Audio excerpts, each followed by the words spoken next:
এ নিয়ে আলোচনার জন্য এই মুহূর্তে গাজীপুরে আছেন সহকর্মী মেহেদী হাসান, তার সঙ্গে যুক্ত হচ্ছেন MNJ গ্রুপের শ্রমিক প্রতিনিধি সাইদ চৌধুরী। আমরা চলে যাচ্ছি আলোচনায়। মেহেদী, দেখুন, গাজীপুরে প্রায় 30 লাখ শ্রমিক এখানে কাজ করেন এবং প্রায় 2900 কারখানা রয়েছে বৈধ। সেসব কারখানাগুলোতে কিন্তু বিক্ষোভ এবং শ্রমিক ছাঁটাই কিন্তু নিত্যদিনের ঘটনাই বলা হলো, এবং এই বিষয়টি নিয়ে আমরা আজকে আলোচনা করব। আমাদের সাথে রয়েছেন MNJ গ্রুপের সাস্টেনেবিলিটি ডিপার্টমেন্টের প্রধান সাইদ চৌধুরী। আমরা একটু আপনার কাছে জানতে চাই, আপনি সরাসরি এই শিল্প প্রতিষ্ঠানের কার্যক্রমের সাথে জড়িত রয়েছেন। এই যে প্রতিনিয়তই আমরা দেখছি শ্রমিক ছাঁটাই, শ্রমিক বিক্ষোভ, এটি আসলে কেন ঘটে থাকে এবং আপনারা আসলে কারখানা কর্তৃপক্ষ এবং বিশেষ করে শ্রমিকদের সাথে কথা বলেছেন, আসলে এই সমস্যার কারণগুলো কি?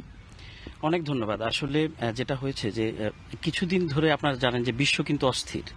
অনেক ক্ষেত্রেই অর্ডার কমে গিয়েছে, অনেক ক্ষেত্রে দেখা যাচ্ছে যে লিড টাইম যেভাবে আমাদের দেয়া দরকার ওই সমস্ত জায়গায় গ্যাপ হয়ে গিয়েছে, যার কারণে অর্ডারের ক্ষেত্রে একটু কমতির কারণে কিন্তু অনেক জায়গায় এই বেতনের দিকগুলো দেখা গেছে যে বন্ধ হয়ে গিয়েছে। কখনো কখনো শ্রমিকরা মেনে নিতে অক্ষম হয়ে পড়ছে, কারণ তাদেরও সংসার চালাতে হয়।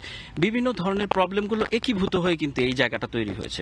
কিন্তু শ্রমিক অসন্তোষ হলে আমরা যেটা দেখি যে হুট করে কিন্তু অন্য ফ্যাক্টরিগুলো এইটার প্রভাবের মধ্যে পড়ে যায়। তো সেই ক্ষেত্রে যদি শুধুমাত্র এইরকম ধরা হয় যে শুধুমাত্র অর্থনৈতিক কারণেই সবগুলো ফ্যাক্টরি বন্ধ হচ্ছে, তা কিন্তু নয়। এর সাথে জড়িয়ে গেছে যে কেউ এখানে পুশিং করছে কিনা থার্ড আই থেকে, অথবা দেখা গেল যে একটা কথা শোনার সাথে সাথে সেটা ছড়িয়ে পড়লো কিনা মার্কেটে যে সব ফ্যাক্টরি বেতন বন্ধ করে দিচ্ছে, এই বিষয়গুলো। অথবা একটা ওয়ার্কার যখন একটা ফ্যাক্টরি থেকে চলে যায়, সে যে সুযোগ সুবিধা 3 মাসের বেতন বা অন্যান্য যে সুযোগ সুবিধাগুলো পাওয়ার কথা, সেগুলো হয়তো বা তার আচরণগত ত্রুটির কারণে সে না পেলেও বাইরে গিয়ে সে বলছে কিনা যে আমি তাদের কারণে পাচ্ছি না।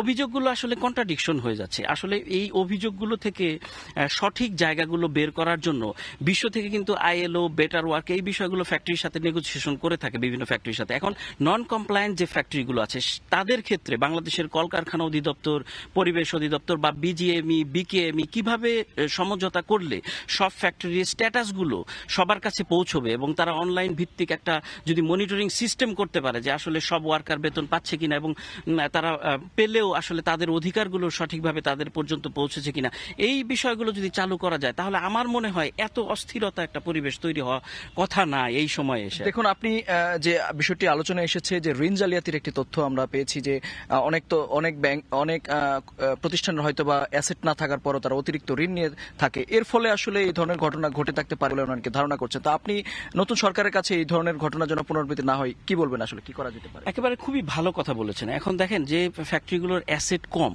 তাহলে তাদেরকে কারা তদারকি করে ঋণগুলো দিচ্ছে, ব্যাংকের কোন কর্মকর্তা অথবা কোন ব্যাংকগুলো বেশি এখানে সম্পৃক্ত হয়ে গেছে, এটা তো সরকারের কাছে তথ্য আছে। সুতরাং এই তথ্যগুলোকে যদি মডিফাই আকারে তারা প্রকাশ করে এবং আমাদের NBR আছে অথবা অর্থনৈতিক সংশ্লিষ্ট যে দপ্তরগুলো রয়েছে তারা যদি সঠিকভাবে এইখানে তদারকি করে, আমার মনে হয় এই বিষয়গুলো বের করে এনে পরবর্তীতে যাদেরকে আমরা ঋণ দেব তাদের ক্ষেত্রে কতটুকু ভাবে দিলে, এখানে কিন্তু ওয়ার্ল্ড ব্যাংক কাজ করছে, IMF কাজ করছে, আপনি এশিয়ান ডেভেলপমেন্ট ADB কাজ করছে। সুতরাং সবার মিলিত আসলে এই জায়গা থেকেও সমস্যার সমাধান করা সম্ভব। আমার মনে হয় সরকার এই ক্ষেত্রে অডিটিং সিস্টেমটা এবং করাপশন যদি একটু কমিয়ে আনা সম্ভব হয় দপ্তরগুলোতে, তাহলে অবশ্যই এটা সম্ভব। এবং আমরা প্রত্যাশা করি এটাই যে ব্যাংকগুলো, বিমাগুলো এবং যারা এই সরাসরি সম্পৃক্ত এই স্যালারির সাথে, তারা তাদের জায়গা থেকে আরো আই শার্পিং জায়গাগুলো তৈরি করবে এবং করাপশন ফ্রি কিভাবে করা যায় এই জায়গাটাকে দৃষ্টিপাত করবে। এটা আমাদের ধন্যবাদ আপনাকে।